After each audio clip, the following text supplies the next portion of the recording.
Maybe just a little too fast if you see the... Oh, Ajax trying to track him down. What a finish. Hi, this is Maxwell Lewis. You are listening to NBO. Labas visiems ir visiems linkėjimai nuo LKL ketvirtfinalių didvyrio Maxwello Lewiso ir tuo pačiu linkėjimai visiems prisijungusiems prie NBA tinklalaidės epizodo, kuriame mes šiandieną kalbame apie San Antonijaus Spurs ir Oklahomos Thunder serijoje atstatytą lygybę, kalbam apie 3-0 New York Knicks ir Clevelando Cavaliers serijoje, sorry Pauliau, ir taip pat programoje yra numatyta 15 minučių blėniai ne apie NBA. Toks yra oficialus mūsų planas, tad sveiki prisijungę, sveiki atvykę, Mykolai, leisk intro. Jo, aš paleisiu intro ir tuoj pat dabar tą darau, nes tik norėjau pasakyti, kad tą pirmą intro, kurį jūs girdėjot, jūs turėjot girdėti NBO, tiksliai tas raides, kurį mes čia montavom kokie geras 30 minučių. Neišgirdot jūs visų tų 3 raidžių, bet aš pažadu, kad kada nors galiausiai jums pavyks tą padaryti, nes aš surasiu tą video, kurį sumontavau prieš kelias minutės, o dabar tai, ką jūs pažįstate puikiai. Ne, aš ne tą paleidau, bet dabar mums pusę sekundės daugiau davė StreamYardo algoritmas paklausyti, tai manau, kad užtenka. Oh.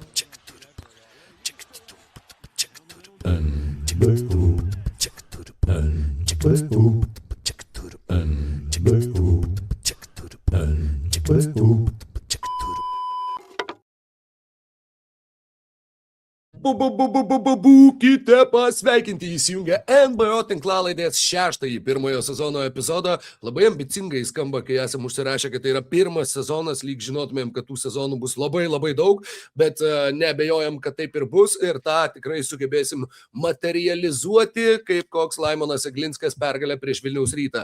Bet šiandien ne apie Lietuvos krepšinio lygą, šiandien apie NBA pirmenybės, konferencijų finalus ir visokias jų galimas implikacijas. Šiandieną kalbamės 3. Aš, Rokas Grajauskas ir mano vienas kolega, kuris savo inicialais dalinasi su Michaelu Jordanu, Magicu Johnsonu, Marquisu Johnsonu, Marku Jacksonu su C raide, Michaelu Jacksonu, buvo pasirodo ir toks NBA žaidėjas, Myronu Jacksonu, Maiku Jamesu, kitu Maiku Jamesu, Marko Jaričiumi, Mickey Johnsonu, Majoru Jonesu ir 2 Markais Jonesais. Kitaip tariant, Mykolas Jankaitis. Sveikas gyvas MJ. Sveiki, sveiki. Labai įspūdinga kompanija. Ačiū visiems pirmiausia jums abiems už tą gimtadieninį podcastą. Buvo labai smagu pasiklausyti, nors turiu šiokios tokios kritikos mano treniruojamos komandos GM-ui, bet I guess, čia vienintelė galimybė man gauti darbą šitoj lygoj, tai aš visien jau, viskas gerai, bandysim su Kernagiu kažką ten pamakaluot. Ir taip pat su manimi žmogus, kuris buvo GM-as Mykolo gimtadienio draftą, vienas iš 2 GM-ų. Visą tą draftą gali pamatyti mūsų Patreon paskyros vartotojai, rėmėjai, patronai, mecenatai ir kad ir kaip juos bepavadintum.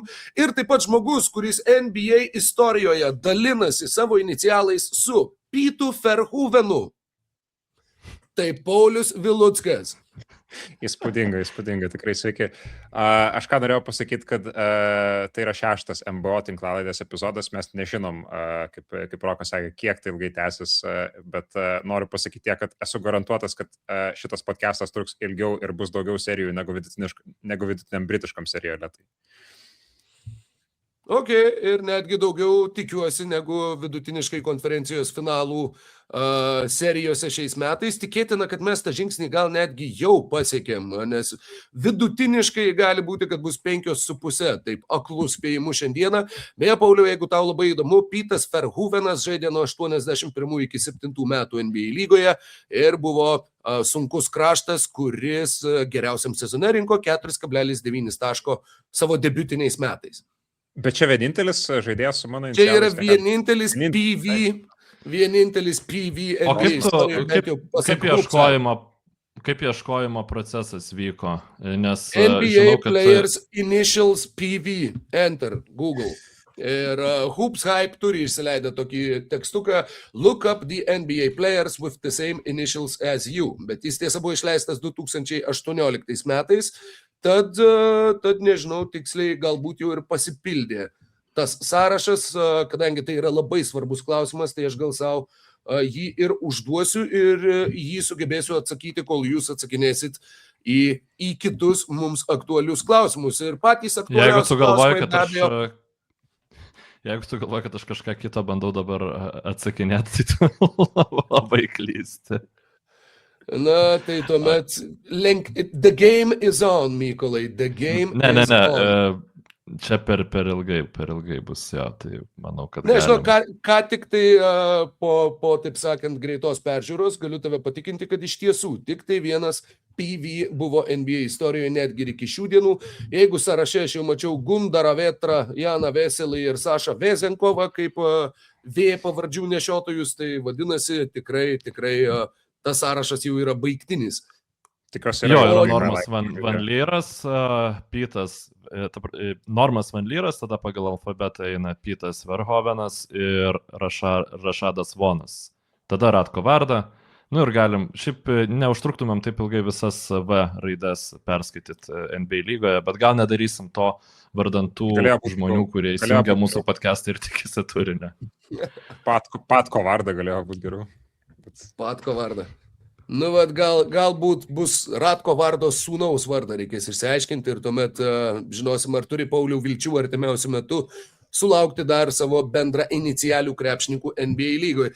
Tas sąrašas yra baigtinis, kalbant apie žaidėjus, kurių pavardės prasideda raide V, bet nebaigtinė yra serija vakarų konferencijos finale. Labai simboliška, kad pastarąjį kartą kalbėjomės po San Antonijaus Spurs pergalės, kurią jie pasiekė pirmose rungtynėse.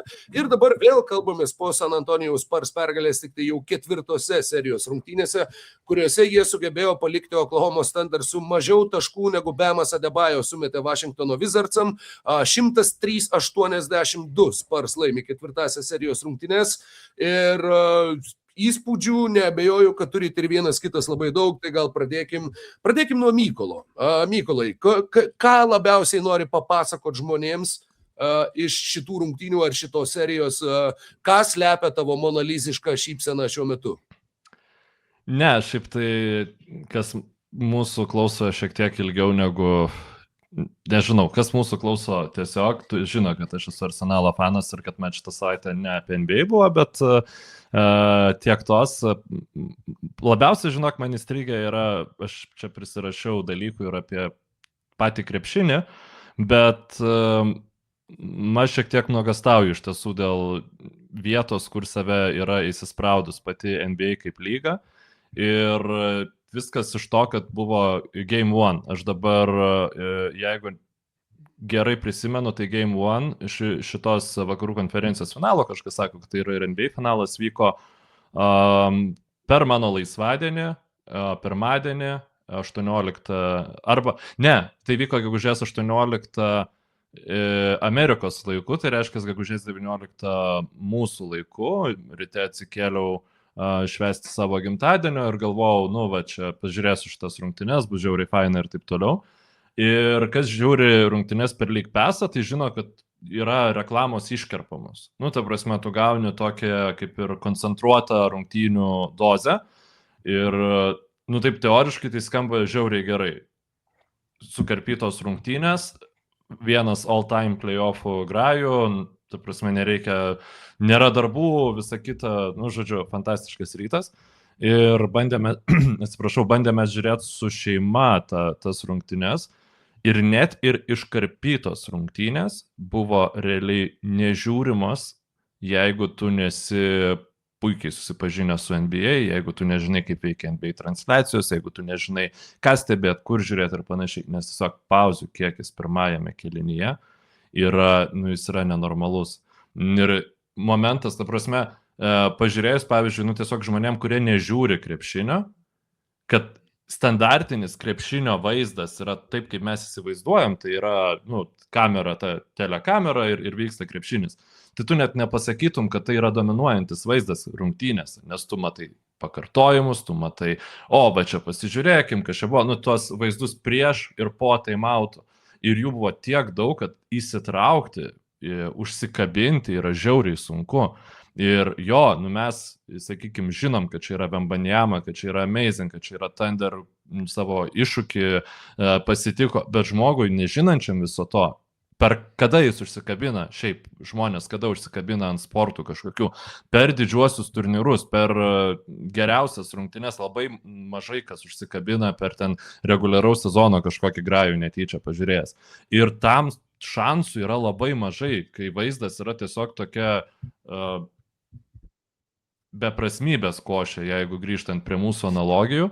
Aš suprantu, kad tai yra ta prasme, reklamų, daug tų katų, visokių čia yra šitam trumpam attention spanui ir visa kita, bet, tai kaip aš pamilau krepšinį, tai man atrodo, kad dabar pamilti yra labai sunku ir aš džiaugiuosi, kad man pavyko tą padaryti šiek tiek anksčiau. Galbūt čia yra šiek tiek perdėta ta reakcija, bet įsitraukti labai sunku buvo į tas rungtynes, kad ir kokios jos nerealios galiausiai buvo. Ir aš nemanau, kad čia yra kažkas, ką mes galim, ką NBA lyga kada nors pripažins, sutvarkys, tiesiog tai bus ir bus dar labiau. Aš nekalbu, jeigu apie tiesioginę transliaciją, kur tos visos reklamos ir visas kitas dar prisideda. Dabar palauk, net nebėra, man rodos, vakarų konferencijos tiesioginių transliacijų per GO3 apskritai. Lyg ir taip, kažkurios konferencijos finalų tikrai nėra ir man atrodo, kad ir finalų nebus šiais metais. Nebus. Tai čia, nežinau, Lietuvoje kaip užsikabinti iš viso žembiai dabar šiais tokiais bereikia. Tu jau turi būti užsikabinęs ir specialiai norėt žiūrėti, jo. Tai realiai Lietuvos rinka NBA yra buvus, nebuvus. Mes pripažinkim, ta prasme, ten net jeigu kiekvienas lietuvis užsubscribintų GO3 dėl to, kad pažiūrėtų NBA finalus, Adamui Silveriui ten ir visai tai hebrai, tai būtų tokie, ta prasme, tas procentas nereikšmingas. Tai čia aš manau, kad jie žiūri į tą NBA transliacijas legalias, tose šalise nedidelėse rinkose kaip Lietuva, tiesiog kaip į kažkokią tai plėtrą, žinai, kad mes turim daryti, užsižymėti varnelę, bet realiai, pinigai yra visai kitur. Jam daug svarbiau turbūt, kiek ten jų reelsai ir kiti dalykai sulauks paspaudimų ir taip toliau. Bet šiaip tai čia liečia ir kitus dalykus, tai mes kalbam, kad tai yra pirmi playoffai, kai NBA komandos neturi namų pranešėjų tų, kurie komentuoja jų rungtynes visą sezoną, nes tu turi savo streamus. Jie dabar jų nėra, yra tik tai Primo, NBC, ESPN komentatoriai. Tu nebegali žiūrėti su savo tą hebra, su kuria tu žiūrėjai visą sezoną, išskyrus Toronto Raptors, nes tai yra kita valstybė ir tai yra jų įstatymai tiesiog neleidžia to, tai good for them. Ir jo, nesmagu dėl kitų NBA franšizų, tai mes to prieinamumo turim vis mažiau. Bet beje, dabar kaip tik atsidariau ir matau, kad pavyzdžiui, antros rungtynės per standard vidutiniškai jie stebėjo 10,1 milijono žiūrovų ir tai yra žiūrimiausias visų laikų konferencijos finalų Game 2 nuo 1988 arba in the Nielsen People Matter era, whatever that means, ir tai aplenkė 2011 metų Heat Bulls. Jo, skaičiavimo kažkokia sistema, taip. Bet yra dar vienas labai įdomus sakinys šitame Sports Media Watch tekste, kad tai yra only the second conference final Game 2 on broadcast television over that span, nes beveik visą laiką Game 2 always aired on cable. Ir kad tai būtų rodoma ne per kabelinę, o per, taip sakant, plačiai pagaunamą televiziją. Pasirodo, antros konferencijos finalo rungtynės buvo irgi toks nišinis dalykas, kad tu turėjai žiūrėti jas kaip ir užsisakęs atskirai, turėdamas išsipirkęs bent jau kažkokį sporto kanalą. Tai mes, kadangi negrįšime prie transliacijų turbūt kurį laiką, tai noriu dar tiesiog paminėti, kad TNT, kurie dabar nebeturi teisės, pirmas sezonas, kai nebetransliuoja NBA, jie turi Čempionų lygos transliuotojo teisės daug kur Europoje, tame tarpe Jungtinėje karalystėje. FIBA ar FIFA? UEFA. UEFA, tai yra, UEFA. Futbolą. Tai jie bus pirmas iki šiais metais, kad nebus finalas kuriame žaidžia britiška komanda, prieinamas per nemokamą televiziją. Žodžiu, anksčiau visada galėdavo finalą, man atrodo, bet kokį finalą Britai žiūrėti nemokamai ir dabar, kai yra Starmeris, realiai prašo, įsivaizduokim šiaip, ant kiek yra nesuvokiamas pasaulis, kad jeigu pažvelgtumėm, kad ir 100 metų atgal perspektyvos, kad imperinės valstybės galva prašo korporacijos, kad leistų nemokamai žiūrėti finalą, kuriame Amerikos korporacijos, kuriame finalą turnyro, kuriame žaidžia 2 Europos komandos, tame tarpe Londono klubas. Tu realiai galėtum apeiti šitą dalyką su įstatymais, žinai, bet aišku, turbūt, jeigu tu nors būtų apkaltintas populizmu, tikriausiai, jeigu jis įstatymų bandytų dabar greitai kažkaip užforsuoti šitą reikalą, bet taip pat iš šono pasižiūrėjus, futbolo kaip sporto kilme, į ką tai dabar pavirto, yra šiek tiek liūdnoka, bet mes visiems žiūrime, mėgojamės kaip ir NBA ir krepšininkai visiems žaidžia labai įspūdingą krepšinį, apie kurį dabar pašnekėsim, manau. Jo, apie tas transliacijas turbūt viskas, ką galim pasakyti, yra ar.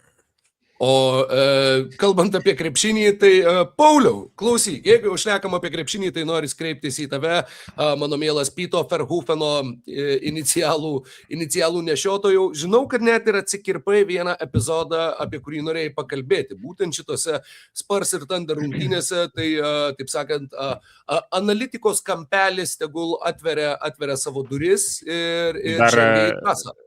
Dar kol kas neleiskim gal šitą epizodą, aš apie jį truputėlį vėliau norėsiu pakalbėti, bet... kaip pasakysim.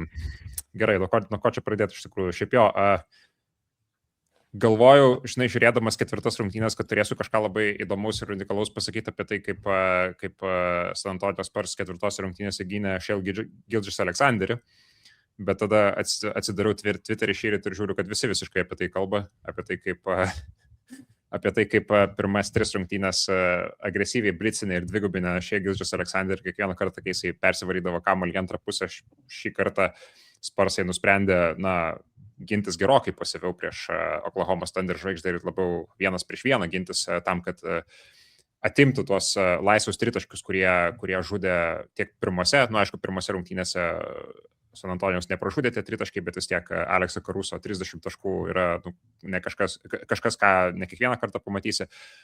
Žudė antrose rungtynėse, gal kiek mažiau žudė trečiose, bet irgi, tie Oklahomos Thunder rolio žaidėjai, tos metimus, kurie iš esmės gimdavo ir būdavo susikūrėmi dėl to, kad Spursai žiauriai agresyviai gynasi prieš Shai Gilgeous-Alexanderį ir Shai Gilgeous-Alexanderis beveik niekada neklysta sumetinėdamas tos kamuolius ir nuvedinėdamas jos ar tai į short roll ar į kampą.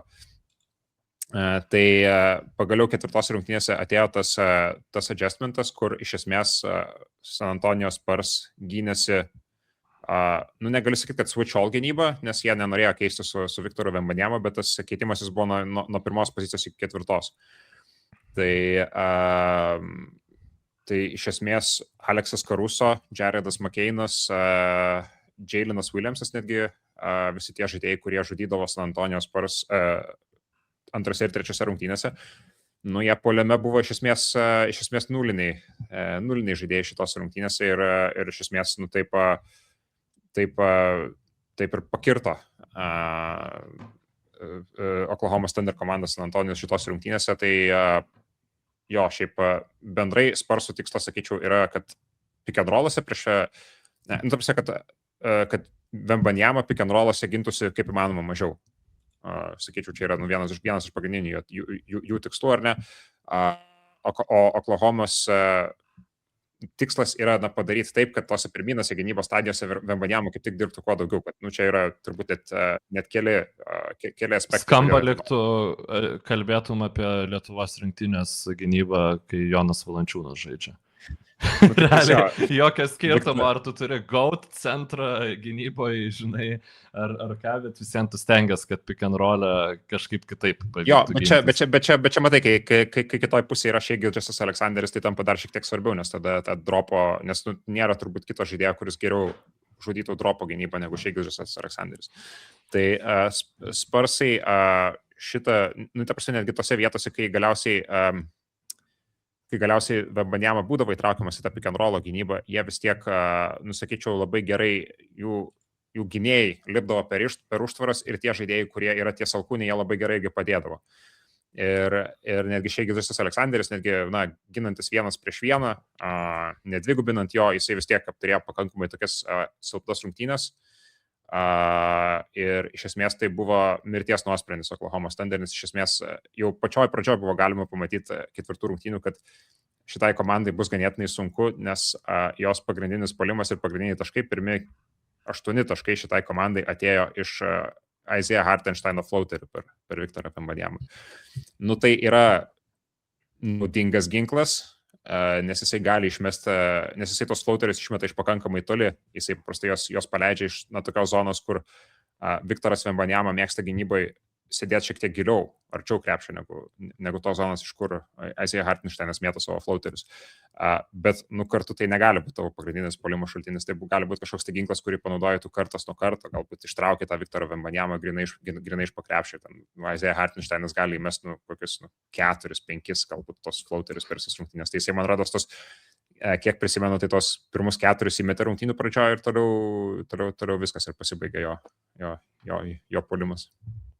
Rokas kaip komentatorius, manau, patvirtins, kad kai rungtynės prasideda ir dažniausiai atakos vedliu tampa koks nors, tarkim, šiuo atveju Hartensteinas arba ten, sakykime, netikėtas krepšininkas. Žalgirio atveju, pavyzdžiui, ten Arnas Butkevičius tempia Kauno Žalgirio puolimą, ar ne? Ir tu gali konstatuoti vieną iš 2 faktų, kad neveikia Žalgirio ten arba Thunder įprastas puolimas ir tai gali kelti problemų, arba tu gali žiūrėti iš kitos pusės, kad dar Francisco arba Gilgeous-Alexanderis nepelnė ne vieno taško, o ten Žalgiris arba Thunder visiems žaidžia koja kojon, tai kas bus, kai jau neišvengiamai praraus, tai neprarobė Thunder. Ir aš šiaip žiūrėdama šitas rungtynes, šiąnakt galvojau, ten antro kėlinio vidury, jeigu Thunder pasiima šitą grajų, tai prasme, tai yra toks smūgis Sparsams. Aš nekalbu apie finalo seriją, bet tai tiesiog jų nenugalimumo mitą dar labiau įtvirtintų, nes, reiškia, jie iš visiškos pelkės gali bet kada išlipti. Ta prasme, kaip 16 Thunderiai. Warriors atrodė tiesiog, kad ir kas jiem neveiktų, jie galiausiai randa būdą, šiuo atveju būdo nerado. Tai viskas gerai, krepšinis vis dar gyvas. Po 3 rungtynių iš tikrųjų irgi buvo galima gal panašų įspūdį susidaryti dėl to, nes 3 rungtynės Sparsai pradėjo 15-0. Bet galiausiai vis tiek jas pakankamai stipriai pralaimėjo. Pralaimėjo 15 taškų skirtumų. 15 taškų pralaimėjo. Turbūt, kad gal netgi ir reguliaraus sezono ir playoffų istorijoje, kad tu startuoji 15-0, bet pralaimi 15 taškų skirtumų. Tai irgi viena iš tikimybinių statistikų, kurios pritemptos, bet vis tiek iškalbingos. Ir tas 3 rungtynės tikrai galėjo sukurti tokį įspūdį, kad čia stipriai lūžta šitą seriją, nes ypač matėm, jau aišku, dabar galbūt tie atsiminimai nebėra tokie švieži, kaip 4 rungtynių, nes tiek prieš kelias dienas jos vyko, bet vis tiek kaip Sparsai sunkiai atrodo tada, kai Viktoras Wembanyama atsisėda.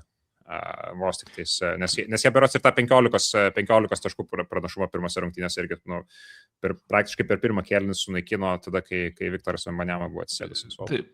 Leiskit jums paskaityti, -9 laimėtose rungtynėse, -10 pralaimėtose rungtynėse, -18 pralaimėtose rungtynėse, -9 laimėtose rungtynėse, tai yra Luko Korneto plius-minus, gero centro, tikrai gero kokybiško centro, dauguma lygos komandų, galbūt, sakykime, vieninteliai Thunderiai, jiems nereiktų tokio žaidėjo, bet dauguma lygos komandų tiesiog trokštų turėti tokį žaidėją kaip opciją nuo suolo, bet Wembanyamos įtaka Sparsams yra analogiška Jokičiaus įtaka Nuggetsams ir visų kitų elitinių žaidėjų jis yra visiškai nepakeičiamas.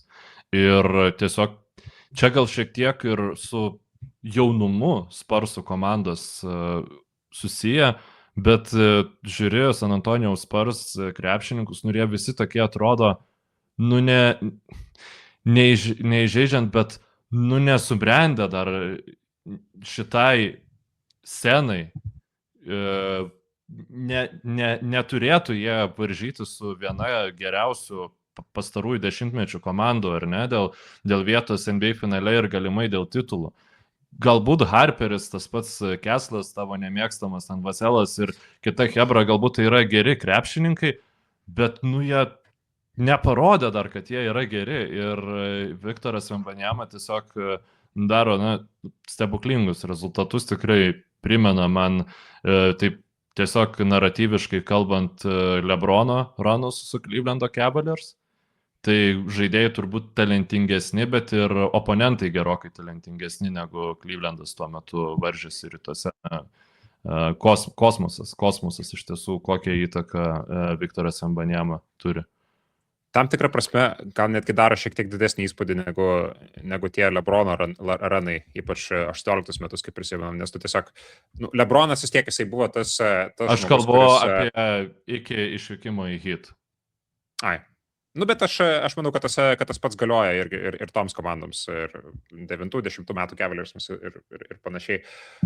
Nes tu vis tiek LeBronas jisai buvo toks grinai į puolimo orientuotas žaidėjas. Jisai, kai reikėdavo, jisai pasigindavo, bet vis tiek iš esmės jisai neždavo tokį didelę naštą puolime, kad jisai vis tiek gynybai nutaupydavosi. Bet su Wembanyama yra tas, kad jisai yra visur ir visada. Ta prasme, nėra nė vienos atakos, kur jo įtaka nesijaustų. Ar tai būtų puolime, ar tai būtų gynybai. Absoliučiai, tiesiog šitas žaidėjas yra neišvengiamas jisai. Ir jisai iš esmės keičia, jisai iš esmės laužo tiek tavo oponentų puolimą, tiek tavo oponentų gynybą. Tiesiog, tu nuo jo niekur negali pabėgti. Ir šitas yra turbūt, tai yra prizmė būtent taip, kodėl jisai galbūt tam tikrų požiūrių jau netgi daro galbūt netgi didesnį įspūdį, negu darydavo pikinis LeBronas. Aš nesakau, kad jisai jau dabar yra geresnis už pikinį LeBroną, ar ne? Čia vis tiek jisai dar tebėra pakankamai jaunas žaidėjas, jisai tobulės, žinai, ir visą kitą, jam 22 tik tais yra. Tai pažiūrėsim, koks jisai bus po 3 metų, bet aš tiesiog, ta prasme, kad jo tas prezencas, koks jisai yra abiejose aikštės pusėse, tai yra tikrai sunkiai su kažko sulyginamas jau dabar.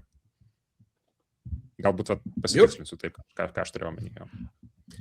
Ir pirmas 3 rungtynės buvo labai didelis klausimas atsarginių žaidėjų indėlis, nes Sparsų atsarginiai, tikslių skaičių neturiu prieš akis, bet ten iš esmės sulyginus buvo, kad renka vidutiniškai po 18, Thunder renka po 60.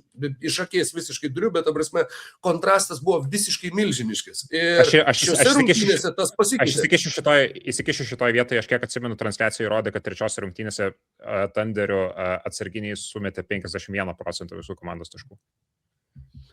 Tai va, galiu taip sakant, vardan tikslių skaičių dar tuoj ir užmesti akį, kad galėčiau pasakyti tiksliau, o ne metaforiškai, bet vis viena, tas skirtumas, mes kalbam ir apie Wembanyamos minutes ant suolo, su kuriomis Spurs niekaip neranda, kaip žaisti į pliusą, kaip žaisti laiminti krepšinį, ir tuo pačiu bendrai šnekant apie jų tiesiog atsarginius krepšininkus, kurie visiškai buvo faktorius, bet faktorius buvo tik tai iš neigiamos pusės ir 3 rungtynės, 12, 15, 23 Sparsų taškai ir 38, 41, 52, 76 Oklahomos Thunder atsarginių krepšininkų taškai, bet šitose 4 rungtynėse tas skirtumas buvo labai labai nedidelis ir kaip tiesiogiai tas rungtynės žiūrėję žiūrovai, ar matėt kažką, kaip tas pokytis buvo, iš kur jisai atsirado, kokiu būdu, ar tai buvo tiesiog juoda diena Thunder atsarginiams, ar tasai Spurs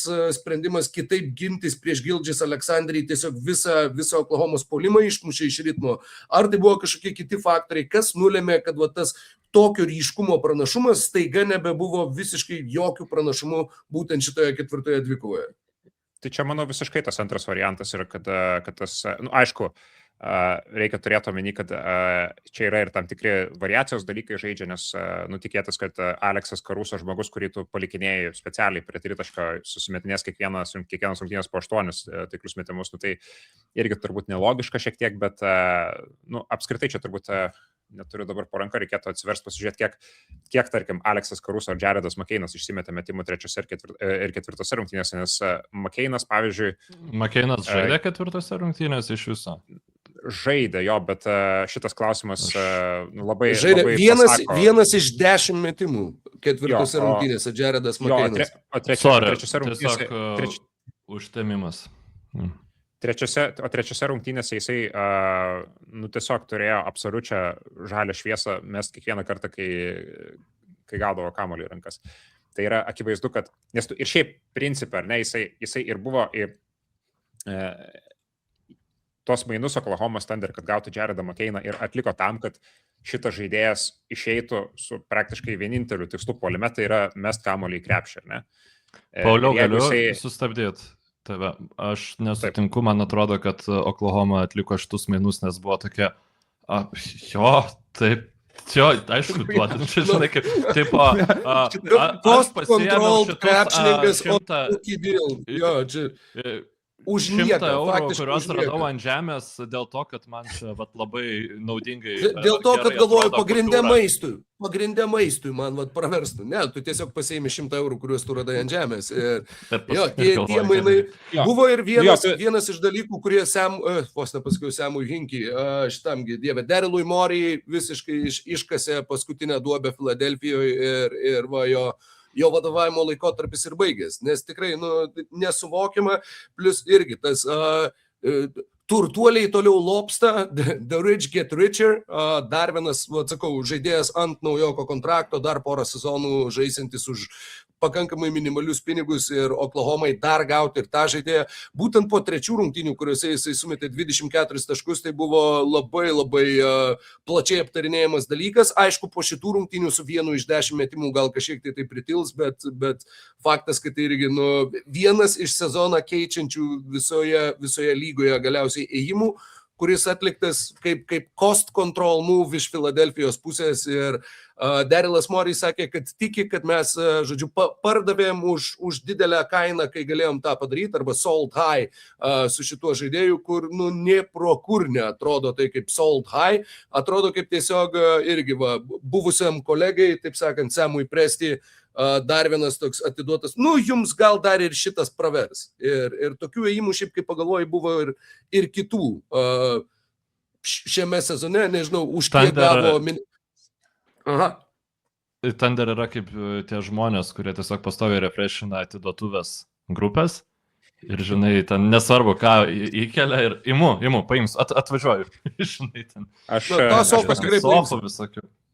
Aš paskutinį kartą, kai tikrinau, tai sell high konceptas parodos biškai kitaip veikia, negu tai, ką Oklahoma Thunder pardavė, nes taip, vienas iš sell high koncepto dalių tai yra parduoti kažką tada, kai jo vertė yra aukšta, bet turbūt antra dalis yra gauti kažką atgal, irgi kas yra didelės vertės. Tai iš šitos pusės tai nelabai Philadelphia 76ers išpildė šitos mainus, bet iš pirmos tik tai išpildė. Jo.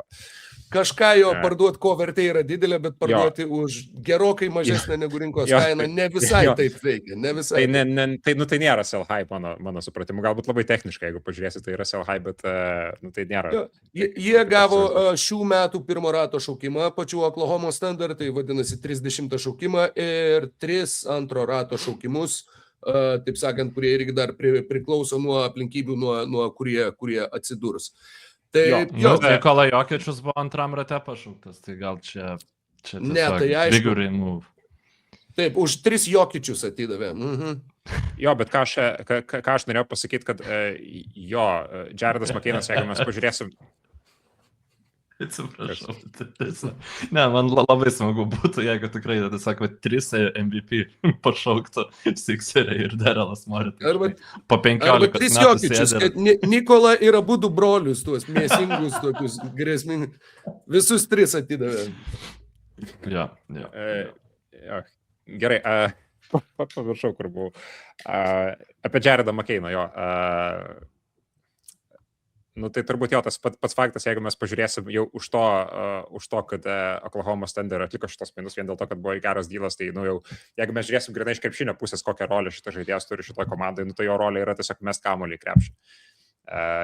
Kiekvieną kartą, kai turi progą ir kai dabar šitos rungtynėse, kiek jisai čia žaidė, dabar 23 minutės išmetė 10 metimų. Nu gerai, dar visai pakankamai nemažai, bet jeigu mes pasižiūrėsim, ar ne tokius žaidėjus kaip Aleksas Karuso, kuris iš viso išmetė tik tais vieną metimą, nes Aleksas Karuso vis tiek labiau negu Jaredas McCainas yra priklausomas, jo metimų skaičius yra priklausomas nuo to, kaip komandos draugai jam sukuria tas progas, nes jisai išsimetinėja iš kampų, dėl to, kad daug žmonių sueina ant Shai Gilgeous-Alexanderio, tai jisai nusimeta, tada Aleksas Karuso gauna savo metimą. Tai, kad jisai per 14 minučių išmetė vieną metimą, tai turbūt labai gerai irgi parodo tai, kad kaip pasikeitė šitą gynybą ir kaip jinai paveikė tos Oklahoma Thunder rolės žaidėjus. Su Keisonu Wallace'u tas pats irgi dar vienas žaidėjas, kuris puikiai susimetinėjo metimus savo per pirmas 3 rungtynės, dabar tik tais 8 išmesti metimai ir per 20 minučių ir tik tais 2 pataikyti ir 1 tritaškis tik tai. Tai tiesiog realiai visas šitas principas, ant kurio važiavo Oklahoma Thunder puolimas 2 ir 3 rungtynėse, kurias jie sėkmingai laimėjo, tai visas buvo išjungtas iš esmės. Bet jeigu taip pažiūrint šiek tiek toliau, tai kadangi mes turim Wembanyamą pick and roll'ą besiginantį dropų, tai nėra absoliučiai jokios garantijos, kad kitos rungtynėse jau Oklahomai Shai Gilgeous-Alexanderis visiškai nesudraskys šitos gynybos su savo midrange'ais. Tai čia tiesiog bus klausimas, kaip įtraukti Viktorą Wembanyamą į tas gynybos schemas ir tos gynybos veiksmus, kurie jam yra mažiau palankus, negu sakykime, tiesiog stovėjimas palanku arba ėjimas iš silpnos pusės į pagalbos. Bet aš norėjau sugrįžti prie šito jo bandymo nutrūks plyš, kontestant kiekvieną tritaškį, ypač pirmose tose keliose serijos rungtynėse, kad jeigu jau kažkas lieka laisvesnis, Wembanyama, jis antiek, tai yra analogas, nežinau, kokio Jordano Walkerio, kai jis žaisdavo rytą, ir jis galvodavo, kad jis kiekvieną tritaškį gali pataikyti, tik tai, aišku, gerai, lyginkim su Stefu Curry, kai jisai gal bus tinkamiau, bet esmė, kad jisai bando, kiekvieną metimą, vos ne atrodo, kad aikštėje contestant ir aišku, kad jisai taip ir išmuša iš vėžio kai kuriuos krepšininkus, kaip prie tavęs atbėga didžiausias pasaulyje žmogus labai gan greitai, bet tikrai nemažai palieka variantų atsikovoti kamuolį puolime Thunderiam. Ir tai tikrai buvo kelios labai svarbios akimirkos ir net jeigu žvelgiant toliau, man įdomu labai, kaip tarkim, jeigu šita savybė tendencija išliktų, kaip Knicksai su Mitchellu Robinsonu ar galėtų pasinaudoti būtent šitų Wembanyamos, tiesiog, nes gynyba, paskutinėse rungtynėse mes to matėme mažiau, bet jisai tikrai nėra taip prikaustytas prie baudos aikštelės, kaip, tarkim, Rudy Goberas būtų, ar ne, jeigu jisai žaistų San Antonijaus Spurs. Ir kartais, man atrodo, tos paprastesnės gynybos net šiek tiek daugiau norėtųsi, nes jis bando tiesiog išmušti iš vėžių to savo buvimu visur ir visada, kaip tu pasakei, Oklahomos Thunder ir jie turi tiek daug gerų krepšininkų, kartais to nepavyks. Bet aš pasakyčiau, 4 rungtynėse buvo iš tikrųjų, kadangi apskritai Spursai atėmė didelę dalį tų tritaškių iš kampų, kurie buvo toks galingas ginklas Thunderiams. Pirmose 3 rungtynėse, tai šiaip mažiau buvo tokių tų agresyvių klausautų, kurios Wembanyama 4 rungtynėse. Tai jo, tai galbūt... Taip, tai yra pirmin. Tai aš norėjau pirmin duoti dar sykį žalią signalą tau, nes jau užsiminėm, kad yra bent jau tas trumpas video, apie kurį tu nori pakalbėti. Aš tiesiog man pasirodė prieš pat, čia kol kas sustabdyk dabar dar tą video, neleisk. Palauk, čia jis turi užsibuferinti. Čia net tas reikia. O tai šitas netinka, ar ne? 2 Kenrišą Williamsą galvoju abu parodyti. Šiaip jo, aš norėjau apie 2 Kenrišą Williamsą tritaškius pakalbėti, kurie galbūt, jis jau pataikė iš esmės tuo metu, kai rungtynės buvo išspręstas, jau 24 taškai, Thunderiai niekaip nesugeba rinkti taškų, čia buvo akivaizdu, kad jie nebesugrįžta vietai. Bet pasirodė toks pakankamai įdomus blueprintas, kaip jie galėtų atakuoti daugiau Viktorą Wembanyamą kitose rungtynėse. Ir čia tas kitas tritaškis yra įdomesnis, tai aš galbūt paprašysiu. Gerai, leidžiam. Kaip matai, vaizdo kokybė, tai nuostabi tiesiog. Tai Ne, tai tuoj čia palauk. Fantastiškai. nedrįskite Iškalakė. teisintis. Bet čia 21 mes specialiai amžius ir slow mes turim motioną tokias galimybes. uždedam, kad aš slow motioną uždedu, kad geriau matytųsi, kaip ekspozinamas šitas frodas prancūziškas. Ne, man tiesiog pasirodė, kad čia toks labai protingas būdas, kaip atgauti šiaip tą dalį gerų savo tritaškių iš kampo, tai yra Viktorą Wembanyamą priversta gintis kamulio pusėje. Tai yra, kad jisai būtų ne... Taip. Jo, sakyk, pabaig. Kad jisai žaistų ne priešingoje pusėje, iš kurios galėtų eiti pagalbas ir klausautus, jeigu ten reikia, bet tokioje vietoje, kur jisai būtų priverstas į 2-1 situaciją gintis, tai jeigu šiek tiek atsuksi dar šitą video į pačią pradžią. Tai čia labai čia sustabdyk dabar. Jau gal prieš tai galės. Šiek tiek atsukat gal? Čia dabar mes bandom tokį irgi naują. Nuostabu, galėtumėm pasaulio futbolo čempionatą transliuoti su šitais sugebėjimais. Ne, žinok. Gerai, kad yra 10 sekundžių, aš tiesiog paliksiu ant lūpo ir gal kaip nors suprasiu. Jo, bet ten esmė yra, kad čia užtvarą ateina statyti Isaiah Joe, tai yra žaidėjas, kuris yra turbūt geriausias Oklahoma Thunder tritaškių metikas, ir jisai tą užtvarą jisai taip pagaustina, jisai, yra jos vienintelis tikslas, tai čia atidaryti erdvės prasiveržimų į stiprią pusę Shai Gilgeous-Alexanderiui. Ir iš tikrųjų čia tokia vietoje tada gaunasi, kad Viktoras Wembanyama ginasi 2-1 stiprioje kamulio pusėje ir atsiranda tada tas nusimetimas Kenrišui Williamsui va šitoje vietoje. Ir čia net Viktorui Wembanyamai iš tikrųjų yra pakankamai sunku tiek erdvės užtenkti. Tai būtent aš tą ir noriu pasakyti, kad joks kitas centras pasaulyje, pamatęs čia esantį Kenrišą Williamsą, jis tiesiog atsitverinėtų ir bandytų dėl kamuolio kovoti.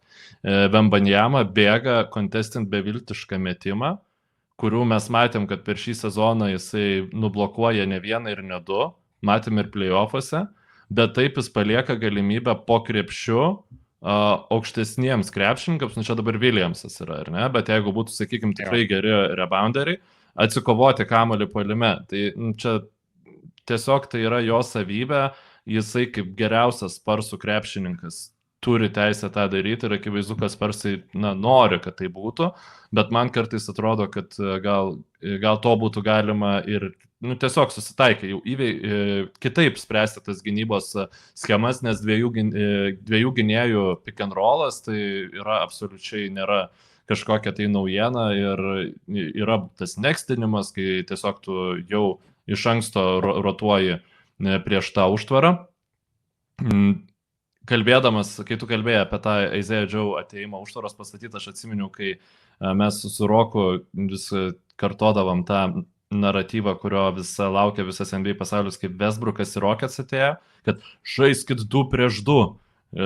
Westbrookas su Hardenu, kad Hardenas stato užtvarą arba Westbrookas ateina Hardenui ten užtvarą pastatyti ir leidžiasi po krepšiu ir ten kokius gal 2 kartus jie tą padarė ir mes ten buvom, šitą, tai jo, Isaiah Joe pick and popas yra tikras ginklas ir jo, aš tai manau visiems, kad Thunder turėtų laimėti šitą seriją, bet labai smagu, kad Sparsai daro ją įdomią. Jo. Ir kad laimi dar, ne taip, kad tu galėtum pasakyti, kad netyčia, išsenėjau tą pergalę, bet tiesiog, geri adjustmentai tikrai pastato į tokias situacijas, kur Oklahoma Thunder yra sunku, kur jie tikrai pralošia pagal didžiąją dalį parametrų. Šitos rungtynės jie tiesiog į vienus vartus gavo į skūrą. Tai yra smagu, kad nėra serija šitai vienus vartus ir kad tikrai turime įdomų reginį. Bet mane stebina. Gerai, važiuojam. O kalbant apie seriją į vienus vartus, Rytų konferencijoje būtent taip ir klostosi dalykai. Žinau, kad galim čia dar kalbėti ir ne 1 valandą prašnekėti apie Spurs prieš Thunder, bet reikia nepamiršti, kad vyksta ir kita konferencijos finalų serija, nors tai, kas ten vyksta, sakykime, kalbant apie galutinį rezultatą, atrodo pakankamai pamirština. New Yorko Knicks beje fiksuoja, jeigu nesumeluosiu, pirmą 10 pergalių seriją atkrintamosiose varžybose ir fiksuoja tas pergalės neįtikėtinais skirtumais. Kai jie buvo laimėję 9 rungtynes paeiliui, skaičiau, kad tai buvo neva, negaliu patikrinti, bet tokį faktą teko skaityti, kad tai yra didžiausių skirtumų pasiektos pergalės per visą atkrintamųjų istoriją, būtent kalbant Man apie rodos, 9 pergalių seriją. Aš pertrauksiu tave, bet man rodos, tai apskritai buvo netgi ir reguliarų sezonai, skaitant didžiausias skirtumas, kiek jo. Aš tą ir turėjau omeny, bet tuo pačiu, žinok, net prisibijojau sakyti, nes nuskamba kosmiškai, kad bet ta 9 pergalių serija buvo gal plus 219 bendras skirtumas, kuriais Knicksai šlavė varžovus visus paeiliui ir tai skamba neįtikėtinai, nes nublemba nuo 46 metų NBA, negi niekas nebuvo 9 kartus taip stipriai sutriuškinę komandų paeiliui, net ir reguliariuose sezonuose, net ir kalbant apie, nežinau, Showtime Lakers ar Russell Celtics, ar tuos laikus, kai lygui buvo 8 komandos, iš kurių 3 buvo grybai. Bet ta informacija buvo pateikta kaip statistinis faktas ir Knicksai, negana to, dar pridėjo ir 10 pergalę, taip kaip mes pridėjom 4 Mykolą į šitą ekraną, kad būtų linksmiau. Ir iš ties ta serija linksma yra, manau, Knicksų sirgaliam, bet nelabai linksma žmonėm, kurie palaiko Clevelandą, Pauliau. Tai kas vyksta ten ir kodėl Cavaliers taip stipriai gauna į skudurus ir ar tavo manimu čia tikrai yra viskas jau beviltiška, užbaigta, parašyta ir beliko tik tai formalumas 4 rungtynėse? Aš šiandien prie puodų stovėdamas kažkaip pagalvojau, kad man visgi yra ganėtinai įspūdinga, jog NBA istorijoje yra buvę virš 160 kartų, kai komanda atsilieka serijoje 4 pergalių rezultatų 0-3 ir kad ne viena komanda nėra šito comebacko padariusi. Man kažkaip vis kiekvienais metais atrodo, kad kažkas turi pagaliau tą padaryti. Ar tai bus Clevelando Cavaliers? Mano atsakymas yra ne. Manau, kad šita serija jau yra formalumas tik tai likusi, nes iš esmės aš praėjusią savaitę mūsų podcast'ą, kai mes žiūrėjome į šitos serijos galimas stipriasis vietas, kaip galėtų laimėti Cavaliers, kur yra Knicksų stipriasis vietos. Tai aš sakiau, kad Clevelando Cavaliersams tam, kad jie turėtų kažkokį tai šansą šitoje serijoje laimėti, jie turi mest geresniais procentais negu Knicksai. Ir tai visiškai yra priešingai vyksta, nes jie iš esmės, Cavaliersai iš esmės pralaimi tose srityse, tokiose labiau sisteminėse srityse, ne, pavyzdžiui, kiekvienos rungtynėse Knicksai laimi pagal greitose atakose susikurtus taškus ir pelnytus. Jie tiesiog pelno daugiau lengvų taškų. Jie visose 4, atsiprašau, ne 4, 3 dar tai buvo. Tai visose 3 rungtynėse jie laimi tą vadinamą klaidų kovą. Jie padaro mažiau klaidų, jie tiesiog per tai, kiek komandos surenka papildomų taškų iš klaidų ir jie visą laiką laimi. Cavaliers free throw ratas yra tik 29%, tai yra per mažai. Jų baudų pataikymas yra 67%, tai yra apgailėtinai per mažai. Jų tritaškų pataikymas nesiekia net 30%, tai yra visiška tragedija. Tiesiog, turint omeny, kad tu esi tose sisteminiuose dalykuose, tu, pavyzdžiui, neturi daug žaidėjų, kurie išprovokuoja klaidas. Knicksai daro labai mažai klaidų. Tai va, kai tu pralaimi tokiose sisteminėse labai srityse, kurios yra skirtingai negu tarkim, tritaškų pataikymas, kurios yra labai pakartojamos rungtynės iš rungtynių. Ką aš turiu omeny, ar ne, kad, pavyzdžiui, jeigu tu darai mažai klaidų, tai dažniausiai tu sugebėsi ir vienos, ir kitos, ir trečios rungtynės daryti mažai klaidų. Jeigu tu gerai pataikai tritaškus, kaip, pavyzdžiui, tie patys Clevelando Cavaliers, nėra garantijos, kad tu ateisi ir tu kažkurias rungtynės ten tau tritaškai nepakris ir tau nepaeis. Pavyzdžiui, antros rungtynės buvo labai geras. Bet jie nepataiko jų pakankamai baisiai. Vienintelis Deanas Waidas, matau, turi 4 iš 9, daugiau bent kas trečią. Pataiko retas. Maksas Štrusas 7-21 ir Šriuderis 2-6. Daugiau tai yra... Mes, pavyzdžiui, antrose rungtynės turėjom situaciją, kur Samas Merilas buvo 0-7 iš 3 taškų zonos. Tai tikrai jisai yra toks geras metikas, ir turint omeny tą metimų kokybę, kurią jis turėjo tose rungtynėse, tai tiesiog kiekvieną geresnę dieną jisai turbūt pataikytų bent 5 tos 3 taškus. Bet jisai pataikė 0-7. Ir, sakau, kai tu esi taip sistemiškai, iš esmės silpnesnė komanda negu New York Knicks, ar ne?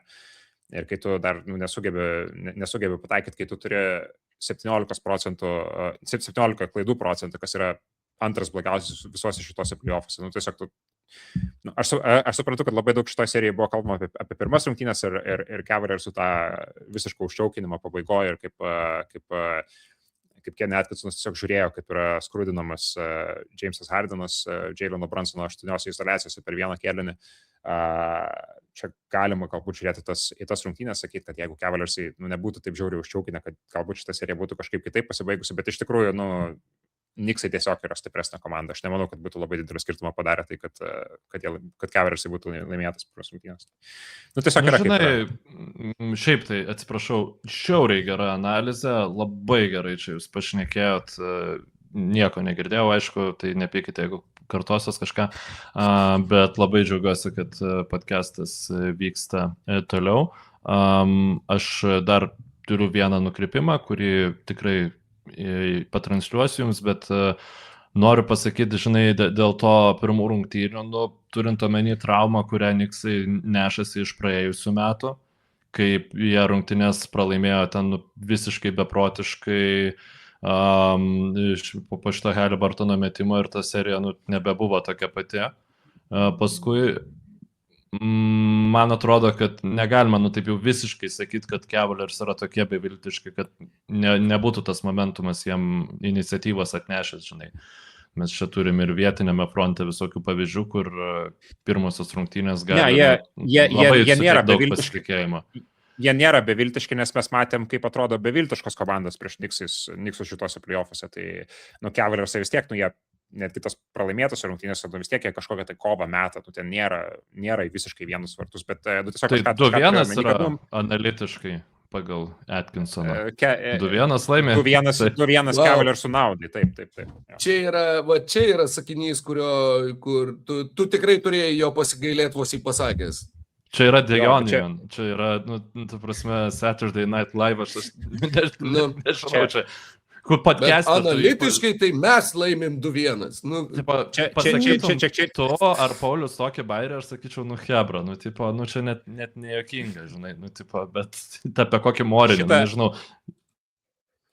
Šitą dalyką galima sakyti kokį sausio vidurį per kažkokią tai nesėkmingą, 5 rungtynių ruožą, kur tu atrodo žaidėjai gerai, bet galbūt tau nepakrito kažkas ir tu nelaimėjai tiesiog tų rungtynių, bet kai tu esi 0-3 rytų konferencijos finale, tai čia biškai toks tone deaf jau pasakymas gaunasi, reikėtų prilaikyti liežuvį tokia vietą.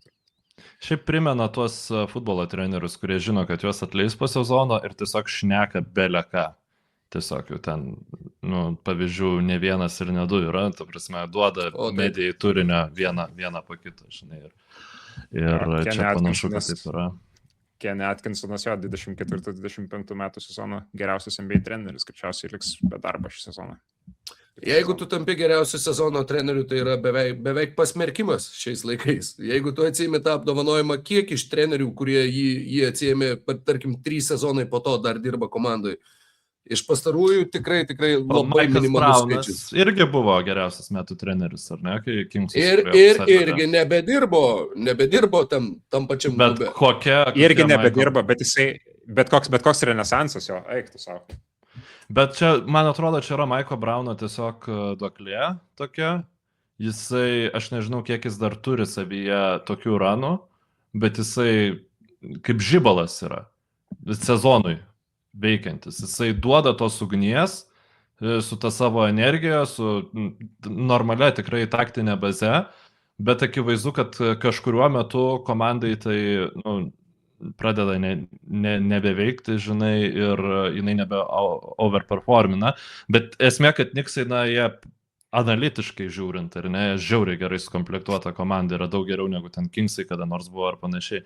Tai gal tos, sakykime, problemos jos nepasimatys.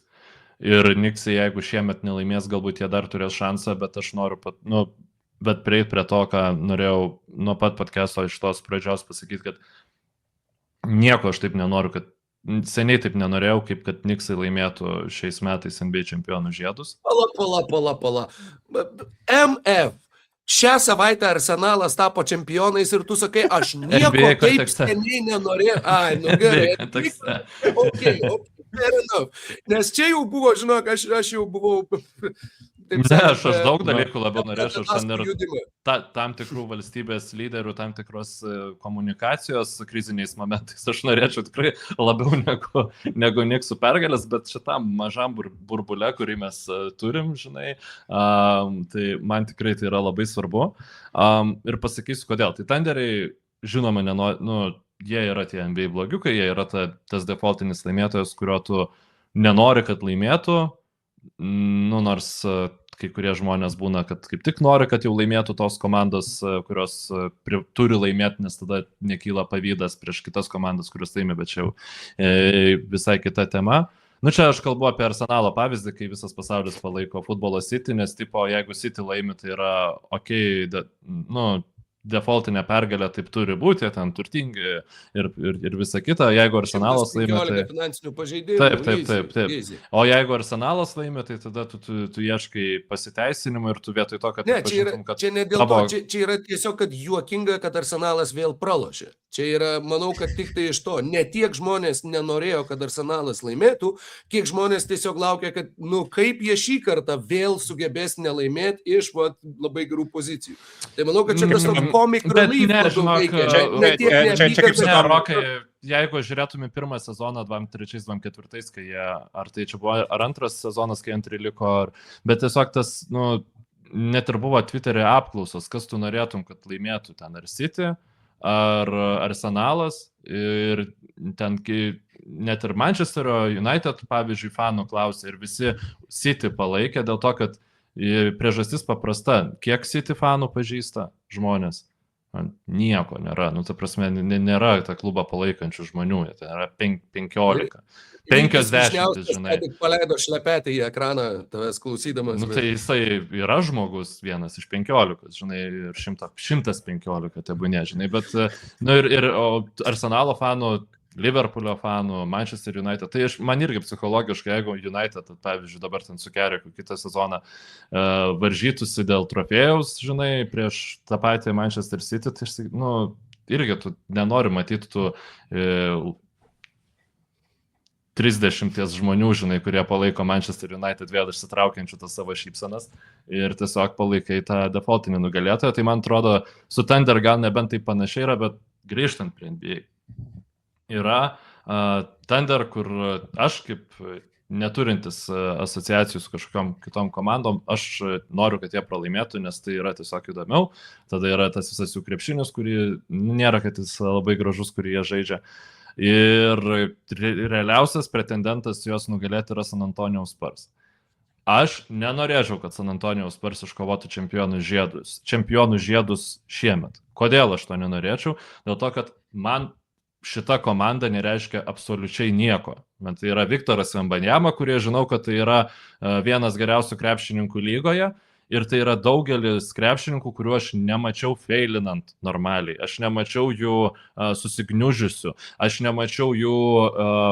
Dabar esame, kokias tu atpildo, tai dabar Stefano Keslo montažas būtų prieš finalą, kad Pauliaus Vilucko tas klipas, kuris į bandelę išvadina, ar ne, ir kad aš nuo to momento žinojau, kad aš turėjau įrodyti. Žinai, I suffered a lot, I was called a cinnamon bun. Dabar esame New Yorko. Bet klausyk, jeigu tau trūksta žmonių, kurie kentėjo ir kurie rinko pralaimėjimus, tai ar tu nematei Diarono Foxo Sakramente? Čia šiaip, jeigu tu esi žmogus, kuris pabėga tiesiog iš tos situacijos. Taip, nes... Ne, Foxas... Bet vėl, kiek jis vieną playoffų seriją pralaimėjęs yra. Aš kalbu apie kentėjimą didžiausius momentus. Tai kiek jis reguliariam sezone pralaimėjo? Jeigu tu man dabar įmesk Washingtono Wizards all-time komanda pastaro dešimtmečio, man irgi nieko nereikštų, nes jie tiesiog žaidė ten. Tai net vidutinybės košės neparagavo per visus tos metus. Žodžiu. Harrisonas Barnesas kiek metų Sakramente murgėsi. Ir kiek jis laimėjęs jau yra su Warriorsais? Pala, kiek jis laimėjęs? Vieną žiedą? Vieną 2015. Bet vis vien. Tai jo, o Knicksai, žinai, yra Karlas Anthony Townsas, kuris kiekvienais playoffais yra slack after slack metama jį. Yra tas pats Robinsonas, kuris po kiekvienų playoffų yra klausima, ar tai gali būti pagrindinis lankos saugotojas komandai, kai jisai neturi tiek galimybės žaisti tiek minučių. Apie Brunsono irgi tas kai laimi gerai, kai pralaimi, tai ar čia gali būti geriausias tavo krepšininkas. Audžėjo Nunaubin po galais apendicitas 2019-aisiais ir visi kiti dalykai. Mikelas Bridgesas, tai aš iš vis patylėsiu, kiek kritikos yra jam suteikiama. Tai yra tiesiog komanda, kuri mano galva, iš tos romantinės pusės, tai būtų smagu matyti jų pergalę ir matant, kaip kapojasi Thunderiai su Spursais, aš net galvoju, gal šiek tiek įmanoma, kad komanda atėjusi į konferenciją, į NBA finalą iš vakarų konferencijos bus antiek nusistekenusi, kad Knicksai turės šansą, nes puolime, tai dabar geriausias, pavyzdžiui, Spursų žaidėjas, kas man irgi yra šiaip mane pribloškia, kad puolime geriausias Spursų žaidėjas yra Viktoras Wembanyama. Man tikrai atrodo, kad Knicksai Thunderiam daugiau iššūkio gali gynybai, turėtų bent jau sukelti negu Spursai. Man atrodo, taip turėtų būti, aš nežinau, kodėl. Aš nežinau, kiek tai bus pranašumas, bet Knicksai šiaip labai daug poilsio turi šituose playoffuose. Jie realiai apartų poros netyčinių pergalių, kurias Atlantas Hawks laimėjo pačios serijos pradžioj, jie realiai savo oponentus tiesiog skalbė. Visiškai, tu prasme, kaip... Aš jaučiu, kad tai yra visai nemažas jų pranašumas, nes realiai dabar apskritai, kai mes esam tiek giliai, tai realiai nėra žaidėjų, kurie būtų visiškai sveiki, bet tai, kad tu žaidė mažiau rungtynių, tai turėtų būti tavo pranašumas. Aišku, Oklahoma irgi labai lengvai pirmus 2 raundus praėjo, bet jie dabar tikrai vargsta. Yra traumuotas A.J. Mitchellas, yra traumuotas Jalenas Williamsas, tai jie šitoj srity turi vieną vertus gilesnę sudėtį negu Knicksai, bet kita vertus jie ir tų traumų problemų turi daug daugiau. Ir iš tikrųjų ir tas pats Shai Gilgeous-Alexanderis, jisai didžiulį krūvį gauna šitoj serijai. Ir turbūt nereikėtų labai stebėtis tuo, kad 4 rungtynėse Thunderiai ganėtinai anksti pamojavo baltą vėliavą, iš esmės 4 kėlinio pradžioje išėmė Shai Gilgeous-Alexanderį ir jisai taip ir nebesugrįžo į šitas rungtynės. Čia turbūt irgi su mintim, kad kiek įmanoma jį daugiau patausoti ir kad nebesivaikyti tų situacijų, kurios yra. Čia kaip geriausi tenisininkai pasaulyje būna atiduoda tiesiog setą, kur mato, kad tu gali, kaip ir gali kabintis, bet realiai tu daugiau jėgų savo išnaudosi, negu turi šansų laimėti, nors tas atrodo paradoksalu, ypač tenise, kur tu visada gali pradėti žaisti geriau ir nėra, kad laikas tiks. Jeigu tu staiga pradedi žaisti geriau, tu gali laimėti mačą bet kuriuo metu, bet tu atiduodi setą tam, kad tu paskui su tam tikrom išvadom pradėtum kitą nepervargęs. Tai pavyzdžiui, šitas ėjimas, jeigu Thunder laimės šitą seriją, tai galėsim sakyti, kad irgi labai protingas ėjimas, patausoti tiesiog lyderius. Jeigu Knicksai, vieną pasakysiu, jeigu Knicksai pirmadienį laimi 4-0 seriją prieš Clevelandą, užsidaro iki galo, jie būtų tik tai 6 rytų konferencijos komanda šiame amžiuje, kuri išeitų į NBA finalus pralaimėjusi 2 rungtynės arba mažiau. Norit pamėginti paspėliot, kas yra kitos 5, ar bent jau kelintais metais? Rytų konferencijoje, atsiprašau. Rytų konferencijoje. 2 pralaimėjimai arba mažiau. Cavaliers turėtų būti. 16 galiu jums išduoti, ir 15, ir 17. Cavaliers yra 3 kartus tą padarę. Ir tai tada dar 2 likusios. Viena pakankamai neseniai, kita pakankamai amžiaus pradžioj. Celticsai? 2024 Celtics lygiai tą patį padarė. Ir jums trūksta vienos komandos, kurios gal, taip sakant, taip staigiai ir nepagalvojo. Aš galvoju, kad 2-6 Pistons pakankamai lengvai finalą nuėjo. Ne, 2-5, atsiprašau. Bet, jo, su Miami. Ne Pistons ir ne Miamis. Tikrai neduoštų Celtics, nes jie vargo pirmus 2 raundus su... Ne, tai mes čia kalbam apie Nets, Sixers ir, ir Pacers, kažkuria iš šitų 3 komandų, kur aš tai visiškai neatsimenu. 2002 Netsai tai nebus, nes jie su Paceriais vargo labai pirmam raundą. Ten Reggie Milleris. Gal 2-3 Netsai buvo, ne? 2003 New Jersey Nets, aš dabar žiūriu, kad ir pamatyčiau visus rezultatus, jie 4-0 rytų konferencijos finale nušlavė Detroito Pistons, Jie taip pat konferencijos pusfinalyje, atsiprašau, atsidariau tokį ilgą čia visą nuoseklų, taip sakant, tekstą. Jie laimėjo prieš Bostono Celtics 4-0 ir taip pat pirmame etape New Jersey Nets vedami Jasono Kiddo. Tuoj pat sekundėlę, labai atsiprašau, kad taip tempiu jūsų nervus, bet New Jersey Nets 4-2 laimėjo prieš Milwaukee Bucks. Tad jų vieninteliai 2 pralaimėjimai buvo pirmame etape. Knicksų visiškai identiškas scenarijus šiais metais, kol kas vieninteliai 2 pralaimėjimai prieš Atlantą pirmam etape. Blemba, Bucksų komandai paskutinėse rungtynėse daugiausiai taškų sumetė Gary Paytonas, prieš paskutinėse, kurias jie laimėjo, daugiausiai sumetė Tony Kukočius.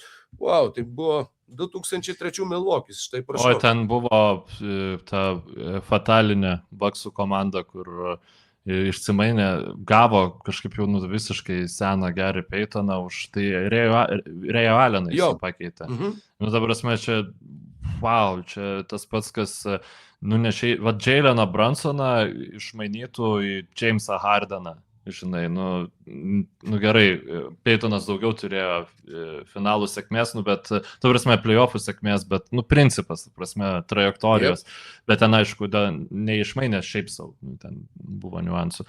Bet, Rokai, aš 2 dalykus noriu pasakyti. Tai pirmas dalykas, kad ketvirtosios NBA vakarų finalo serijos rungtynės buvo nerezultatyviausios Thunder rungtynės tiek šiame, tiek praėjusiame sezone.